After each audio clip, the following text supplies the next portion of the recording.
Hello everyone. Today we talk about how to fix the app of Score. We go to settings,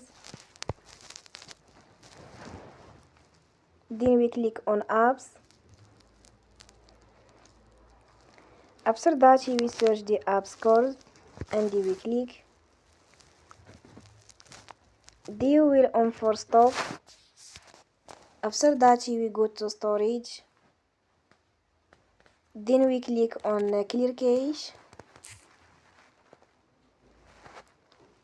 In the end, turn off your phone and you will recharge your phone again. Don't forget to support us by like and subscribe. See you next time and thank you for watching.